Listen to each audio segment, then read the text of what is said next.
Welcome back, everybody. This is Spotlight Guy, and you're watching the ACS Report. Today, research firm Gartner released figures for global mobile OS sales in the fourth quarter of 2011. Even with the release of Apple's iPhone 4S, Google managed to keep 50.9% of sales for that quarter. That's a huge increase of 30.5%, which was their numbers from the same quarter of the previous year.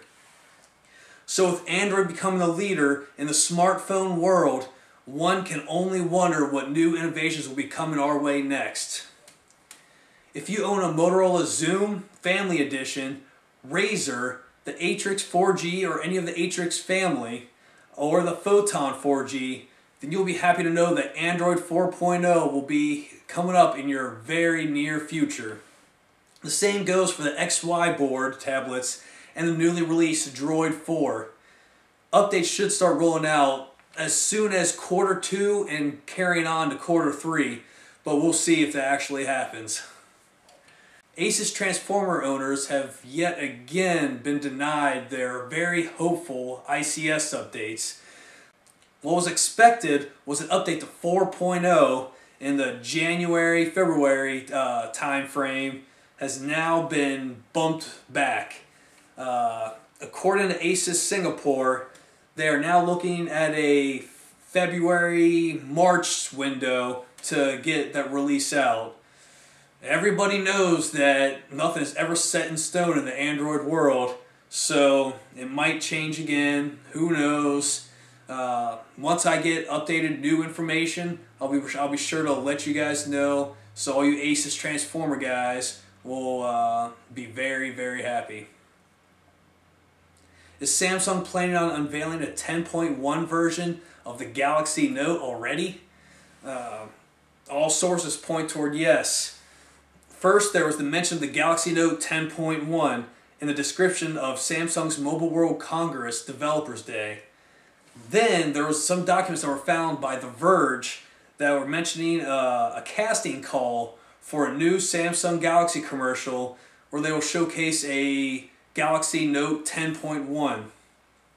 It also states that it will be focused towards education, the arts, financial planning, things of that nature. Either way, it will be interesting to see further developments as the Mobile World Congress begins at the end of this month. Nvidia is sitting pretty large as of right now after analyzing their latest earnings. Because Tegra 2 tablets were so popular last year and Tegra 3 power devices will be released in the upcoming months, we can only wonder why. Speaking of Tegra 3, CEO of Nvidia, Jensen Huang, informally announced that they are expecting to ship Tegra 3 superphones right after their announcement at the Mobile World Congress.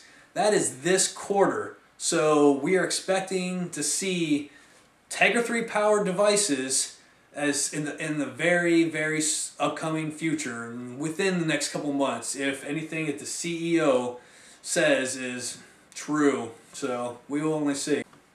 Now, even though they had $4 billion of sales and $581 million in profit, only $360 million came from the Tegra 2 and Tegra 3 processors and the mobile division at Nvidia. But that doesn't bother them because the way they see it, Tegra 3 is their flagship into the new year. Because of the vulnerability of an attacker being able to crash your system and take control of your phone, Adobe has released an update for their Flash player for Android. It is highly recommended that you download this update right away because even though it's not the biggest threat, why would you want to keep an app that has security holes in it and could very possibly lead to an attack? If you've yet to purchase a Galaxy Tab because you're waiting for prices to drop, then you might want to head over to Amazon.com. According to emails sent out to Amazon users, for a limited time, you can save $80 or more on select Galaxy Tabs on their website. If you purchase the Samsung Galaxy Tab 10.1-inch 32GB Wi-Fi, the Samsung Galaxy Tab 7.0 Plus 32GB dual-core, or the Samsung Galaxy Tab 8.9-inch 32GB, then savings could be anywhere from $120 to $140 or more.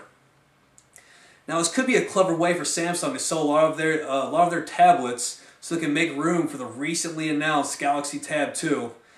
But with great savings such as this, who won't be running to pick up one?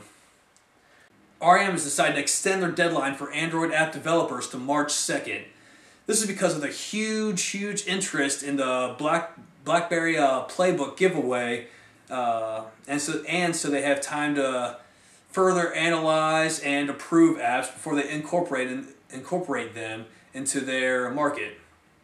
So far, Blackberry has received 1,500 apps for review. So, even though we are all die-hard Android fans, I know there are plenty of us who can't say no to a brand new tablet. This is the ACS Report. I hope you really enjoyed it. Subscribe to the channel, rate this video, and leave some feedback so I know what to further incorporate into upcoming releases of Android news. This is Spotlight Guy, signing off.